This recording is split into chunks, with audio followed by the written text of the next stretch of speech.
Vote এলেই রাজ্যের শাসক বিরোধী উভয় শিবিরের নেতাদের মুখের ভাষা সংযম ছাড়ায়। নেতা নেত্রীর কুকথার জন্য অনেক সময় নির্বাচন কমিশনকে হস্তক্ষেপ করতে হয়। এবার প্রকাশ্য মঞ্চে আইসিকে হুঁশিয়ারি দিলেন এক বিজেপি প্রার্থী। তিনি বলেন, 4 তারিখের পর আমাদের বিজেপি কর্মীদের গুলি করার হুঁশিয়ারি দিয়েছেন থানার আইসি। গুলি কাকে বলে দেখেছেন? গুলি দেখালে প্যান্ট ভিজে যাবে। নির্বাচনের পর রাস্তায় ধরে উঠবোস করাবো। শাসক দলের মদতে এখানকার গুন্ডাদের কাজকর্ম চলে। আমরা চোখে চোখ রেখে তাদের জবাব দিই। এসব জিনিস আমার এলাকায় চলবে না। এই ঘটনাটি ঘটেছে পশ্চিম মেদিনীপুরের খড়গপুর শহরের গেট বাজার এলাকায়। আর যে বিজেপি প্রার্থী এই হুঁশিয়ারি দিয়েছেন তার নাম দিলীপ ঘোষ। তিনি এবার খড়গপুর সদর বিধানসভার বিজেপি প্রার্থী। নির্বাচনের মুখে খড়গপুর শহরের গেট বাজার এলাকায় খড়গপুর টাউন থানার সামনে ছোট্ট পথসভা ছিল দিলীপ ঘোষের। সেই সভা থেকে এবার থানার সামনে দাঁড়িয়েই পুলিশকে হুঁশিয়ারি দিলেন খড়গপুর বিধানসভা কেন্দ্রের বিজেপি প্রার্থী দিলীপ ঘোষ। তিনি বলেন, 4 তারিখের পর আমাদের বিজেপি কর্মীদের গুলি করার হুঁশিয়ারি দিয়েছেন খড়গপুর টাউন থানার আইসি। গুলি কাকে বলে দেখেছেন? গুলি দেখালে প্যান্ট ভিজে যাবে। নির্বাচনের পর রাস্তায় ধরে উঠবোস করাবো। শাসক দলের মদতে এখানকার গুন্ডাদের কাজকর্ম চলে। আমরা চোখে চোখ রেখে জবাব দিই। এসব জিনিস দিলীপ ঘোষের এলাকায় চলবে না। তো কি বলেছেন দিলীপ ঘোষ সমেজাজে, একদম রগরগে ভাষায়, শুনুন। यहाँ का एक एसपी था, इसको मैंने चैलेंज किया था कि ये उसको केरला भेजा है, जाओ वहां संबर खाओ, रसम खाओ, चुनाव हम करेंगे, बाकी को भी करेंगे, सब को दिखाएंगे।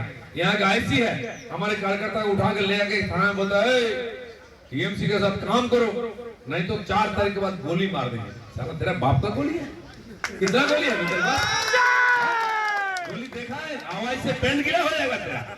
तुम दिलीप घोष को गोली लगाता है, रास्ते में पकड़ के उठा पटक कराएंगे। मैं बोलता हूँ बहुत बड़ा गुंडा माफिया देखा है खड़गपुर में, आंख में आंख डाल के बात क्या। ये सारे तो टीएमसी के नेता उस गुंडा माफियों का चमचागिरी करके जीता है। आज भी साथ में लेके चल रहे हैं। अब दिलीप घोष इनके आंख में आंख डाल के बात किया है, आगे भी करेगा, सीना चौड़ा कर लड़ेंगे, गोली बंदूक कितना है देखेंगे हम भी। तो ये सब दादागिरी हम लोगों को मत दिखाओ। खड़गपुर की जनता दिलीप घोष को इसीलिए चुना था कि ये सारे डाकुओं को हिसाब किताब मैंने बराबर किया था, और आगे ऐसा हिसाब करेंगे ना, कभी हिसाब मिला नहीं पाओगे आप, ये करेंगे हम। এখানে এক আইসি আছে, সে আমাদের কর্মীকে তুলে থানায় নিয়ে গিয়ে বলছে তৃণমূলের সঙ্গে কাজ করো, না হলে 4 তারিখের পর গুলি করে মারা হবে। ওটা কি তোমার বাপের গুলি? কত গুলি আছে, আওয়াজ শুনলেই প্যান্ট ভিজে যাবে। কে বলছেন? বলছেন দিলীপ ঘোষ মেজাজে। তিনি বলছেন, আমি বলছি অনেক বড় বড় গুন্ডা দেখেছি খড়গপুরে, চোখে চোখ রেখে কথা বলেছি। এরা সবাই টিএমসির নেতা, গুন্ডা মাফিয়াদের তোষামত করে বেঁচে আছে, এখনো তাদের সঙ্গে নিয়ে চলছে। দিলীপ ঘোষ যেভাবে চোখে চোখ রেখে কথা বলেছেন, ভবিষ্যতেও সেভাবেই করবেন। বুক চিতিয়ে লড়াই হবে। গুলি বন্দুক কত আছে আমরাও দেখে নেব।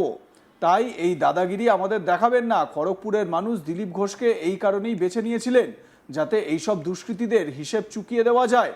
আগামী দিনেও এমন হিসেব করা হবে যে আপনারা আর কোনোদিন একসঙ্গে দাঁড়াতেও পারবেন না। এটাই আমরা করব।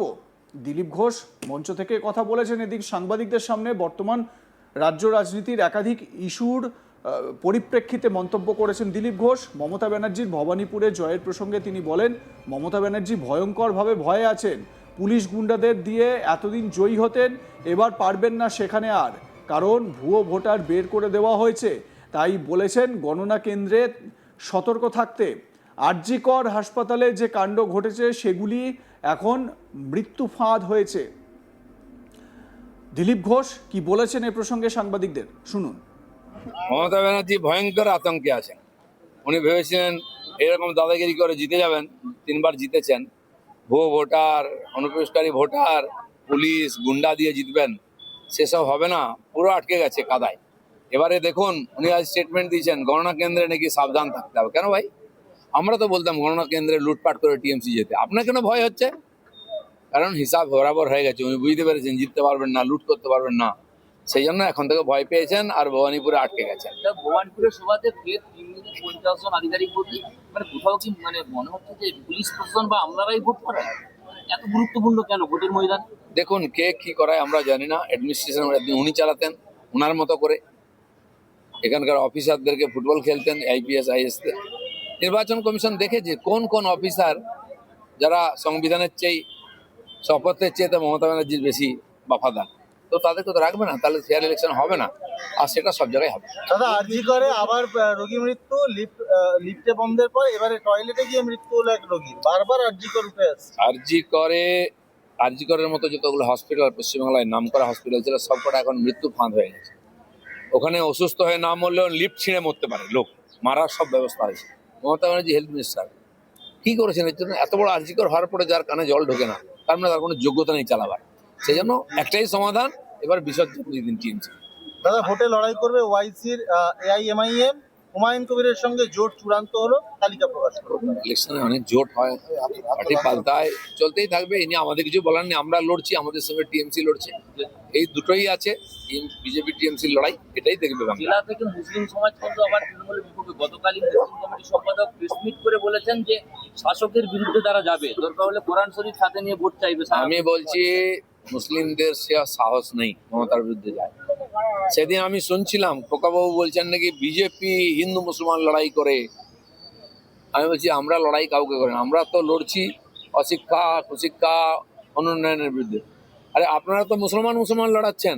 আজ মুসলিম সমাজকে ভাবতে হবে। পশ্চিমবাংলার মুসলমানের সঙ্গে মুসলমান কে লড়াচ্ছে? ক্রিমিনাল মুসলমান।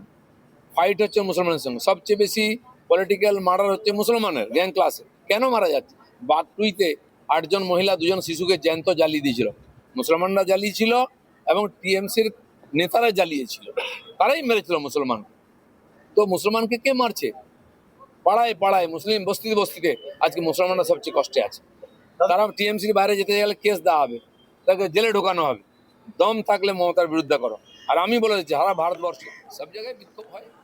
ইতিমধ্যেই দলের তরফে প্রার্থী হতে না পেরে অনেক বিজেপি নেতাকর্মী বিক্ষোভ দেখাচ্ছেন রাজ্য জুড়ে। এ বিষয়ে দিলীপবাবু বলেন, প্রার্থী হতে না পেরে অনেকেরই মন খারাপ হয়, কিন্তু দলের সিদ্ধান্ত সবাইকেই মানতে হয়। তো সার্বিকভাবে এই প্রসঙ্গে দিলীপবাবুর বক্তব্য কি, আরও একবার শোনাই। সব জায়গায় বিক্ষোভ হয়, তারপরে সবাই কাজের মধ্যে লাগে। গতবারে মিউনিসিপ্যালিটি ইলেকশনে এখানে টিকিট নিয়ে আমাদের কিছু কার্যকর্তা বিক্ষোভ দেখিয়েছিলেন, তারা এখন বিজেপিকে জেতাবার জন্য কাজ করছেন।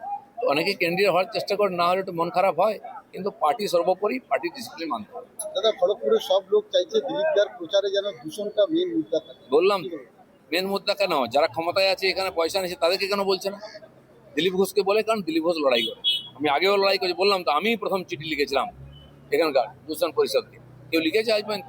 আমরা লড়বো তার জন্য, এখানকার মানুষের জন্য, আর লোকেও সেটা জানে। কিন্তু যাদেরকে ভোট দিয়ে কর্পোরেশন বানিয়েছে বা যারা এখানে নেতাগিরি করবে, তারা কেন বলছে না? সবাই পয়সা নিয়ে রাজনীতি করছে।